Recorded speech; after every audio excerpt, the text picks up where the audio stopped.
네, 여러분 안녕하십니까. 전주 MBC 시사토론의 송윤호입니다. 정부가 좀처럼 꺾이지 않는 코로나19 확산세를 막기 위해서 5인 이상 모임 금지라는 초고강도 방역 조치를 내렸습니다. 올해 내내 코로나 영향을 받아온 소상공인들의 시름이 더욱 깊어지기도 했습니다. 연말 특수기대는 물거품이 됐기 때문입니다. 여기저기서 더 이상 버티기 힘들다는 목소리까지 나오고 있습니다. 오늘 시사토론에서는 위기에 처한 소상공인들의 어려운 상황을 짚어보고 지원 방안에 대해서 이야기 함께 나눠보도록 하겠습니다. 함께할 토론자 세 분 모셨습니다. 어서 오십시오. 네, 감사합니다. 네. 자, 먼저 나석훈 전라북도 본부장님. 네. 5인 이상 금지라는 초강수가 내려졌어요. 그런데 네. 이게 이제 지역별로 또 업종별로 약간 차이가 있죠? 좀 네, 자세하게 그렇습니다. 설명 좀 부탁드릴까요? 만약에 지금 현재 수도권의 2.5단계, 그다음에 우리 김제 지역의 2.5단계, 그리고 기타 지역의 2단계로 유지가 되고 있습니다만 3단계로 이것을 향상했을 때, 상향 조정했을 때 사회 경제적인 모든 분야가 충격이 거세게 나타나기 때문에 이 부분을 조금이라도 완화하기 위해서 연말연시 3단계로 격상 없이 12월 24일부터 1월 3일까지 핀셋 특별 방역 강화 대책을 시행을 했습니다. 주요 내용을 한번 말씀을 드린다면 해넘이 해맞이 행사, 관광명소, 국립공원 폐쇄, 성탄절과 연말연시 사적 모임 제한, 식당에서의 5인 동반 입장 금지, 그다음에 백화점이나 대형마트에서의 방문객 발열 체크, 그다음에 시식 시음 금지, 종교시설 비대면 이런 식으로 핀셋 방역 대책을 좀 강화하겠다는 건데요. 이렇게 함으로써 가장 크게 영향을 미치는 분야는 아무래도 겨울철 성수기인 스키장, 이런 눈썰매장, 이런 숙박업소들이 가장 크게 영향을 미치고 있을 것 같고, 그다음에 관광업계도 영향을 많이 미치고 있을 것 같습니다. 아울러서 식당 등을 위주로 한 소상공인들이 가장 크게 타격을 입지 않을까 이렇게 전망하고 있습니다. 네, 이 자리에는 고선영 전라북도 소상공인연합회 사무처장도 저와 함께 하셨는데요. 소상공인들 요즘 힘드시죠? 상황이 어떻습니까? 힘들다고 안부 전화를 할 정도가 하는 게 미안할 정도로 다들 힘들게 생활하고 있습니다. 요즘엔 또 모임에서 저희 협회에 자문을 맡고 있는 세무사 분한테도 전화 통화가 하루에 7 정도가 오면 그중에 4건 정도는 폐업 처리에 관련된 세금 문제나 그다음에 진행 문제에 대해서 물어본다고 합니다. 그 정도로 소상공인들이 굉장히 힘든 상황이죠. 대한민국에 약 700만 소상공인이라고 하는데 일반적으로 거기에 달린 가족까지 합치면 어마어마한 숫자가 이 코로나 때문에 힘들어하고 있습니다. 우리 나석훈 본부장님 말씀하셨던 것처럼 저희가 이 경제 상황에서 가장 피부에 가장 직접적으로 와닿는 게 저희 소상공인들이기 때문에 더더욱이나 힘든 것 같습니다. 자, 강남우 교수님. 네. 이렇게 소상공인들이 어려움을 겪고 있는데 이게 통계적으로도 증명이 되고 있다면서요? 네, 그렇습니다. 이 사회적 거리두기가 장기화되면서 이제 소상공인들의 피해가 가장 심각한 것으로 이렇게 나타나고 있는데요. 한국신용 데이터에서 나온 자료에 의하면 우리 전북 지역의 소상공인들의 평균 매출액이 작년 12월 기준 20% 정도 감소한 것으로 나타났고요. 지역별로는 전주, 익산, 군산 지역, 다시 말하면 도시 지역이 오히려 그 매출액 감소가 두드러진 그런 상황이고, 업종별로는 음식, 숙박, 그리고 관광, 면대면 서비스 업종이 더 그 매출액 감소가 큰 것으로 그렇게 나타나 있습니다. 오늘부터 시행되는 집합금지 행정명령이 장기화된다거나 사회적 거리두기가 2.5나 3단계로 격상되는 경우 우리 지역은 자영업자 비율이 높기 때문에 이 집단 폐업이나 또는 집단 파산에 대비한 세부화된 그런 대책들이 좀 준비되어야 될 것으로 보여집니다. 네. 자, 고선영 처장님. 예.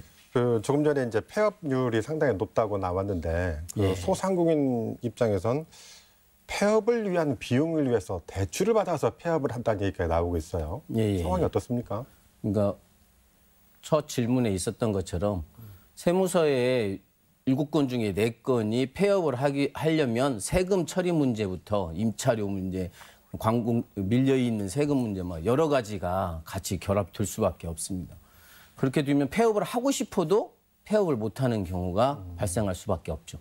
그래서 그 폐업을 위해서 지금 말씀드린 세금을 다 완납을 해야 되니까 세금을 갚기 위해서 대출을 받고 그 대출금을 가지고 세금을 납부한 이후에 폐업을 진행하는 이런 세태가 주위에서 계속 일어나고 있습니다. 매출 절벽에 임대료 문제에 또 폐업 비용에 그야말로 3중 4중고네요. 네. 자, 나석근 부부장님. 네. 자, 이렇게 잇따른 폐업이 전라북도 같은 경우는 대기업 의존도보다는 소상공인 의존도가 상당히 많은 경제잖아요. 맞습니다. 예. 그러다 보니까 일자리도 많이 줄어들 것 같은 상황은 어떻습니까? 네.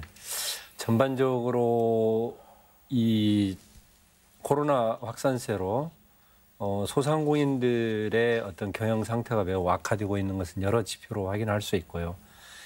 대표적으로 나타날 수 있는 것이 어떤 그 부동산원 발표 자료의 어떤 상가 공실률을 보면 알 수 있는데 소규모 상가 공실률이 전국 6.5%에서 전라북도는 한 11.7%, 중대형 상가 공실률이 전국적으로 한 11.7%라면 전라북도는 한 16.8%에 좀 전국 평균보다 높게 나타나고 있는데 그나마 좀 저희들이 고무적으로 보고 있는 것은 고용률 자체는 전체적으로 좀 상향 전년 대비해서 상향되고 있다는 점인데 물론 이제 고용 어떤 그 내용에 어떤 이제 문제가 있다는 점은 저희들이 충분히 인식을 하고 있습니다.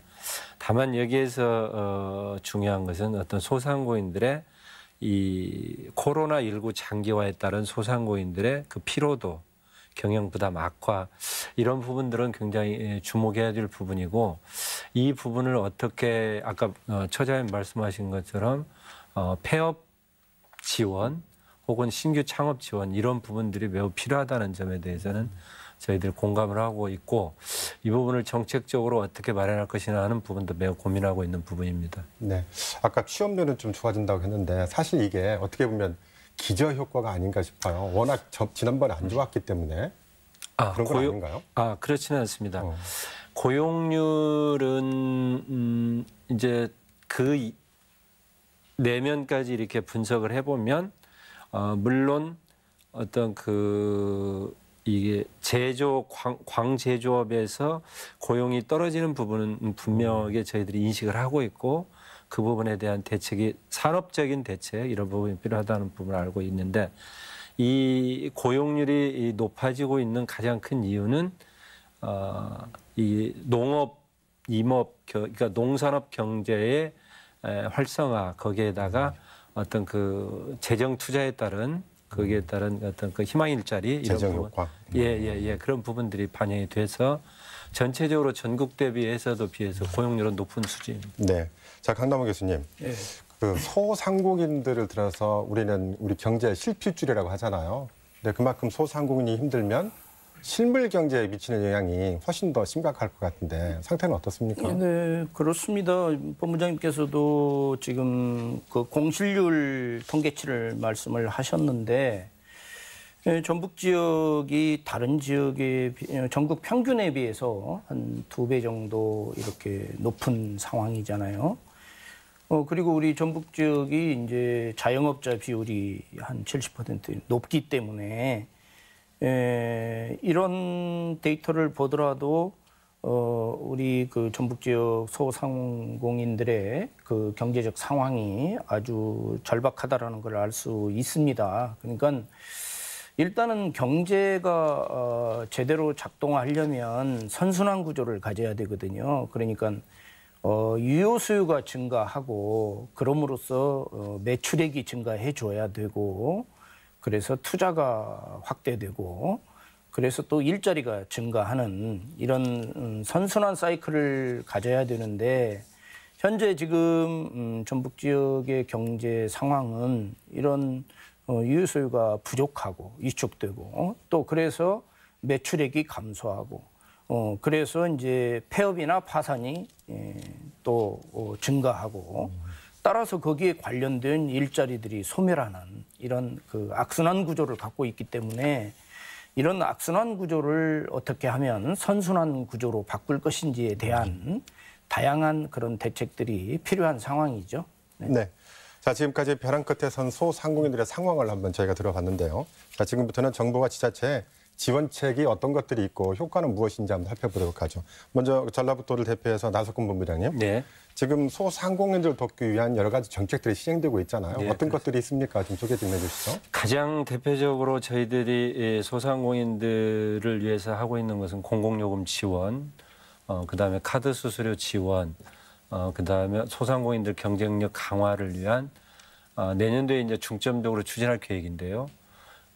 이 스마트, 그러니까 디지털 경제로의 전환 지원이 가장 내년에 핵심적으로 추진하고 있는 부분입니다. 그래서 어떤 그 소상공인들도 온라인상에서 판매를 할 수 있도록 지원하는 것, 그리고 이 스스로 소상공인들의 자생력, 경쟁력을 강화할 수 있는 부분, 아까 그 폐업 애정 말씀하시는데 그 폐업 애정, 소상공인들을 위한 지원 방안, 그 다음에 그 소상공인들이 재기를 할 수 있는 창업 지원 방안, 이런 부분들을 가장 중점을 두고 있습니다.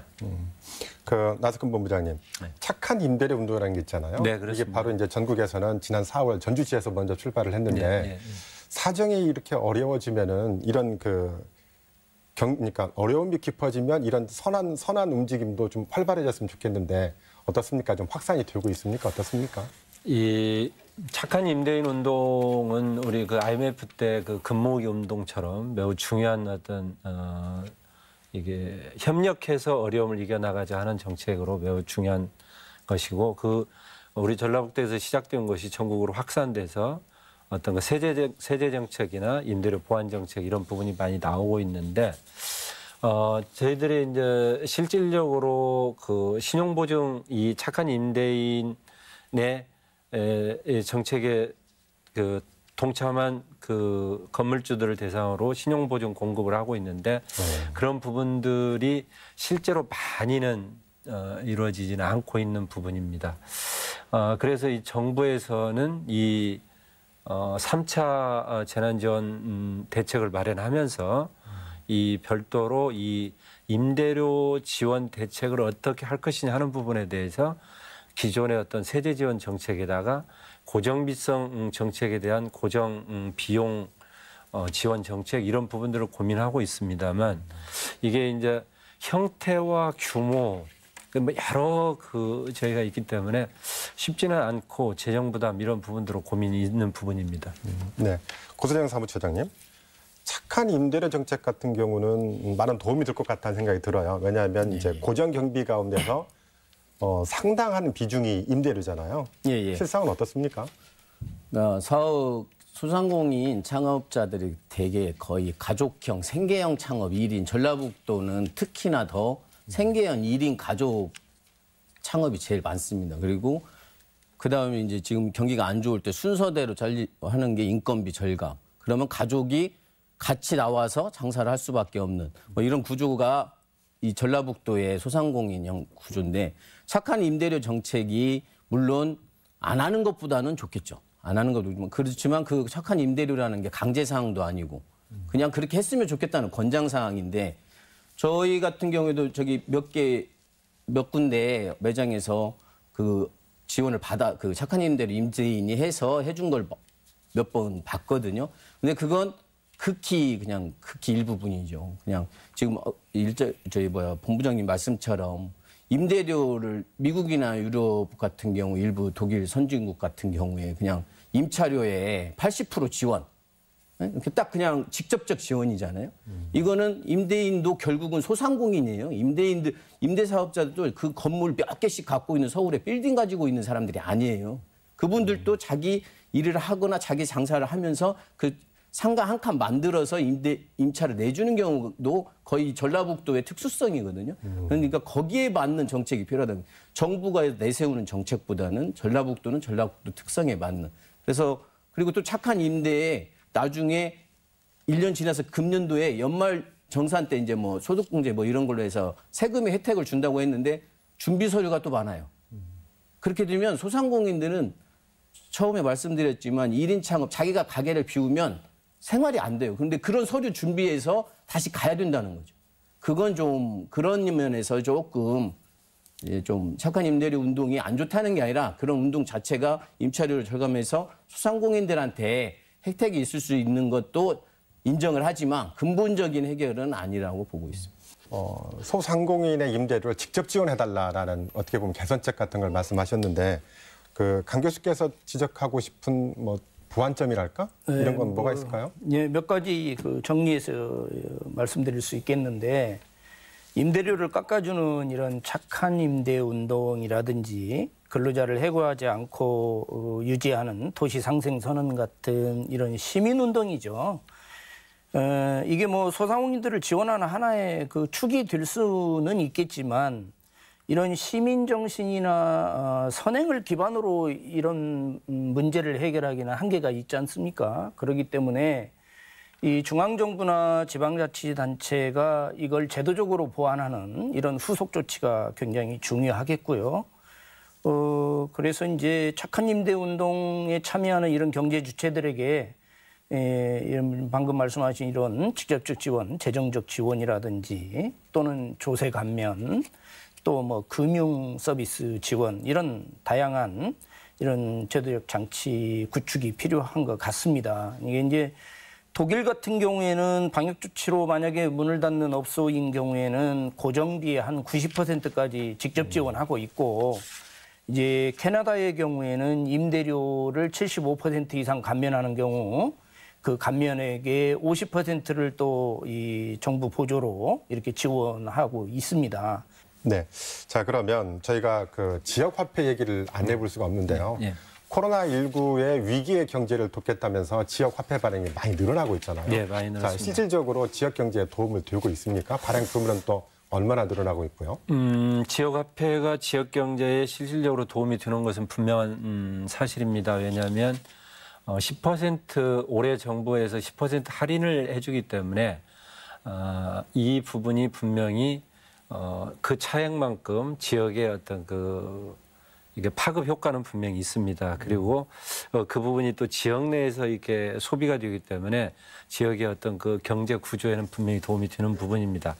다만 이게 어느 정도 어느 선까지 이 지역 화폐를 이어가야 하는 부분에 대한 총체적인 어떤 경제적인 측면에서 이 들여야 될 부분은 있습니다만 현재는 분명히 도움이 되고 있고 금년도에 올해 전라북도에서 발행한 규모는 전체적으로 9,470억 원에 이르고 있습니다. 그래서 당초 올해 초에 5개 시군에 불과했는데 올해 연말에는 전체 모든 시군에 우리 도내 모든 시군에 발행이 되고 있고 내년에는 지금 현재까지 발행 규모를 보면은 8,810억 원인데요. 이 부분이 더 얼마나 이제 확대가 될 것인지는 아마 추가적으로 이 시군별로 더 확대가 될 겁니다. 그래서 우리 도에서는 이제 도비를 별도로 41억 원을 편성을 해서 지원을 하고 있는데 추가적인 편성에 따른 또 지원도 필요하지 않을까 이렇게 생각을 하고 있습니다. 네. 자, 강남우 교수님. 네. 자, 지역 화폐의 효용성이나 또는 개선점 어떻게 생각하십니까? 네, 뭐 이 지역사랑 상품권이라고 하는 것이 일단은 그 역유 유출을 막을 수 있다라는 장점은 가지고 있죠. 이제 특히 또 이 골목 상권 이 활성화하는데 크게 이제 기여한다라는 건 분명합니다. 또 이제 지난 7월에 지역사랑 상품권 이용 활성화에 관한 법률이 통과가 돼서 이제 제도적인 기반도 마련이 됐고요. 또 코로나19 대응 발행액에 의해서 많이 증가했고요. 근데 국비 지원이 이루어지기 때문에 그래서 한 8% 정도 국비 지원이 됐고 추가 발행의 경우에 6% 정도 국비 지원이 됐거든요. 그다음에 이제 도비 지원이 한 1% 정도 되는데 근데 우리 지금 전북 지역의 14개 시군의 경우에 보면은 이제 재정 자립도가 뭐 10%도 안 되는 그런 지자체들이 많이 있기 때문에 이 뭐 우리 본부장님께서도 말씀하셨지만 이 적정 규모를 어떻게 유지하느냐라고 하는 것도 굉장히 중요하다고 생각이 됩니다. 그래서 결국엔 이건 국비든 지방비든 재정 부담으로 연결되는 문제이기 때문에 적정 수준을 유지하는 게 이제 중요하겠고요. 이제 또 좀 더 장기적인 측면에서 본다고 하면 이 지역사랑 상품권 자체를 그러니까 10% 할인해서 판매하는 것으로 끝나는 게 아니고 이 청년 수당이라든지 농민 수당이라든지 이런 다양한 그 어떤 지출 방식으로 활용하는 것도 중요하겠고 이제 재난 기본소득이라든지 또는 뭐 보편적 기본소득이라든지 이런 제도와 함께 그 디지털 화폐 시스템으로 지급하려고 하는 그런 인프라를 구축하는 이런 방향으로 나아가야 되지 않을까 그렇게 보고 있습니다. 네, 고선영 소장님. 자, 두 분께서 지역화폐에 대한 긍정적인 면과 걱정스러운 면을 말씀해 주셨는데 소상공인 입장에서 보는 지역화폐의 효과 이건 좀 다를 것 같아요. 어떻습니까? 그러니까 일단 긍정적인 건 지금 말씀하신 것처럼 지역화폐가 사용처가 제한이 돼 있다는 거예요. 지역화폐가 성공하는 가장 첫 번째 이유는 사용처의 제한입니다. 지금 말씀대로 여기로 나가는 세금도 막는 이유는 지역화폐가 대기업 이마트나 우리 이제 전라북도의 이제 전주를 상황을 봤을 때는 이마트나 롯데백화점, 유흥업소 이런 데 사용증을 못 하게 돼 있기 때문에 그 지역화폐가 자연스럽게 소상공인한테 녹아나는 거거든요. 근데 지금 상황에서 소상공인 매장에서 사용하는 그 차원에서는 효과가 있을 수밖에 없죠. 근데 지금 다 오인 금지됐고 어디 가서 그 지역화폐를 활용하기도 이제는 묘한 지금 상황에서는 지역화폐 자체가 활용도가 그만큼 또 되겠느냐도 이제 의문이 들고 있어요. 코로나인데. 근데 더 중요한 건 지역화폐가 전 세계적으로 어디서 우리보다 더 경제적으로 발전하고 있는 나라들에서 과연 지역화폐 성공 사례가 몇 건이나 있느냐는 거죠. 지역화폐는 그 잘 사는 동네는 자기 돈이 많기 때문에 자기들끼리 돌릴 수 있어요.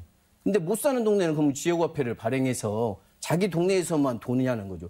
오히려 우리 전라북도 입장에서는 관광 자원이나 물론 코로나 때문에 침체는 되고 있지만 더 멀리 장기적으로 봤을 때는 밖에서 들어오는 돈이 더 많아야 되는데 그 사람들이 와서 써야 되고 이런 차원인데 그런 게 그럼 그 사람들은 만약에 그 서울에서 지역화폐를 한 개를 풀어서 10% 지원을 해주니까 뭐 우리가 200만 원, 300만 원을 만약에 지역화폐를 샀다고 봐요. 그럼 그분들이 밖에 나와서 다른 지역에 가서 뭔가를 할 때, 소비를 할 때 그게 할 수가 있겠냐는 거죠. 그렇듯이 지역화폐가 물론 사용처 제한 그리고 소비자한테는 10%의 할인, 소상공인에게는 카드가 아닌 현금이기 때문에 수수료의 절감 효과. 이 세 가지가 가장 큽니다. 자, 나석훈 본부장님. 예. 그 정부의 3차 재난지원금의 혜택을 보는 전라북도의 소상공인 숫자랄까 규모는 어떻게 봅니까? 예. 전체적으로 정부의 재난지원금 규모는 약 4조 원 정도로 이렇게 판단을 하고 있습니다. 지난 연말에 12월 2일 날 3조 원의 예산을 의결을 했고 6천억의 2차 지원금 미집행분 해서 한 4조 원 될 것 같은데요. 지급 시기는 아마도 내년 설 이전에 이렇게 지급이 될 것 같고 지급 대상은 소상공인 자영업자 그러니까 지금 5인 이상 제한 업종 그다음에 그 겨울철 그 특수를 봐야 되는 스키장 이런 부분들 그다음에 특수 형태 근로자 이런 부분 고용 취약계층 이런 부분으로 판단이 될 것 같고요. 전체적으로는 한 2차 재난지원금 비슷한 수준으로 한 100만 원에서 200만 원 이렇게 지급이 되지 않을까 이렇게 생각을 하고 있고 2차 재난지원금의 경우에 저희 전라북도가 약 한 16만 명 정도 이렇게 혜택이 지원이 됐습니다. 그런데 이제 이 3차 재난지원금에 임대료 아까 말씀드렸던 임대료 직접 지원금이 어떻게 얼마큼 포함될 것이냐 하는 부분이 지금 정부에서 논의 중에 있고 우리 이제 전라북도에서는 만약에 그 3차 재난지원금이 전체적으로 정리가 된다면 거기에서 우리 전라북도에서 추가적으로 보완해야 될 것은 어떤 부분이 있는가 그리고 이 부분을 어떻게 신속하게 지원할 것인가 하는 부분에 중점을 두고 이 콜센터 운영 준비 이런 부분에 반전을 기하고 있습니다. 네, 자 강남호 교수님. 그 정부가 재정 문제 때문에 임대료 지원을 전폭적으로 책임지지 못한다 하더라도 현금 지급 방식보다는 임대료를 지속적으로 보전해주는 방안이 더 필요해 보인다라는 게 소상공인들의 주장이잖아요. 어떻게 보십니까? 네, 뭐 기본적으로는 이제 뭐 재정적 한계가 있기 때문에 여러 가지 뭐 논의가 이루어지고 있는 것으로 알고 있습니다. 이제 중요한 것은 이 재난지원금 지급에 있어서도 그 중앙정부의 역할과 지방자치단체의 기능이나 역할이 좀 그 나누어져서 좀 세분화할 필요가 있다고 보여집니다. 다시 말하면 중앙정부가 지원하는 재난지원금에서 그 혜택을 받지 못하는 그런 사각지대를 지방정부가 좀 그 세밀하게 보완하고 조정하는 그런 시스템을 좀 구축하는 게 이제 중요하다고 보여지고요. 2021년도 지금 예산을 보면 전라북도의 3차 재난지원금 예산은 지금 편성이 안 된 걸로 알고 있습니다. 그래서 예를 들면 3차 중앙정부의 재난지원금 그 지원에서 뭐 사업자 등록이 되지 않은 이런 전통시장 자판상인이라든지 또 뭐 영세 노점상 같은 이런 그야말로 사각지대에 놓여 있는 이런 그 소상공인들을 지방정부에서 예비비나 추경을 통해서라도 좀 이렇게 세세하게 지원하는, 보완하는 그런 지방정부 지원 정책이 필요하지 않을까 그렇게 보고 있습니다. 자, 고소연 차장님. 예. 소상공인 입장에서 이번 이제 3차 재난지원금은 어떤 형태로 지원이 돼야 가장 효과적인지 한번 말씀해 주시겠어요? 재난지원금은 1, 2차 때 이미 효과를 많이 그중에서도 이제 1차 때 재난지원금 전 국민 재난이 물론 이제 그때는 코로나가 2단계, 3단계 이렇게 안 가고 있었기 때문에 사용이 여기에서 가장 큰 도움이 됐습니다. 그건 재난지원금은 무조건 도움이 된다는 건 맞는 것 같고요. 다만 지금 말씀대로 중앙정부와 지방정부의 가장 큰 차이일 수도 있는데 저희 임차료의 차등 지원도 뭐 어떻게 보면 핀셋으로 했을 때 지방자치단체에서 열악한 자치단체는 많이 재정의 악화가 될 것 같은데 요즘에 이런 생각을 그리고 논의할 때 이런 얘기를 해요. 우리가 은행들 IMF 때 은행 쓰러져 갈 때 국민 세금으로 공익적 개념 은행이 무너지면 대한민국이 무너진다라는 그런 경제 논리를 심어가면서 국민들의 인식을 그렇게 심었어요. 그래서 은행에다 공적 자금을 몇 조씩 투자하면서 살렸습니다. 그러면 지금에 와서 은행들이 소상공인들 뭐 우리나라 시스템상 소상공인 기준 잡는 건 간단하거든요. 그러면 소상공인들한테 나간 대출금 원금은 그냥 놔두더라도 향후 뭐 3개월, 4개월 아니면 더 길게는 내년 쭉 간다고 하니까 뭐 6개월 상반기까지 은행 이자를 아예 전면 경감을 시켜준다거나 뭐 이런 오히려 그 은행 경감이 되면 자연스럽게 이 소상공인들의 첫 번째가 임차료고 두 번째가 인건비고 세 번째가 생활비예요. 근데 재난지원금이나 이런 걸로 어떻게 해서든 생활비는 버틴다고 하면 그런 임차료에 은행이 이자를 받질 않으면 자연스럽게 이 구조 아까 저기 박사님 교수님 말씀은 성순환 구조가 자연스럽게 어디 한 군데에다가 피해를 주는 게 아니라 오히려 그런 게 더 크지 않을까. 그리고 원금을 깎아달라는 게 아니잖아요. 네. 네, 그래서 그런 게 좀 필요하지 않을까 생각하고 있습니다. 네, 벌써 토론을 마칠 시간이 돼서요. 오늘 끝으로 못하신 말씀이나 강조하고 싶은 말씀이 있다면 마무리 말씀으로 듣도록 하겠습니다. 먼저 강남범 교수님.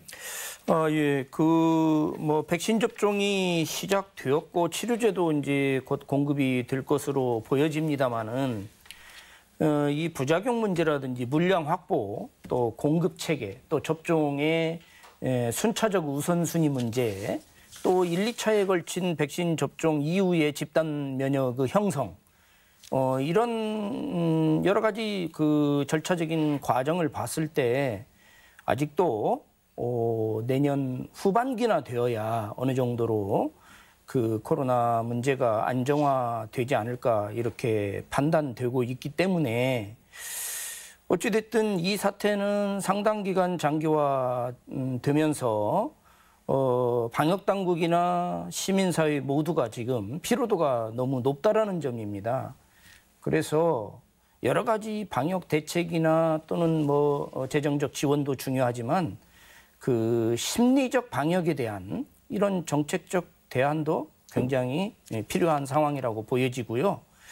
어찌됐든 하루속히 이 기나긴 험난한 터널에서 벗어나기 위해서는 정부, 지자체, 우리 시민사회가 지금 경계를 늦춰서는 안 될 것 같고요.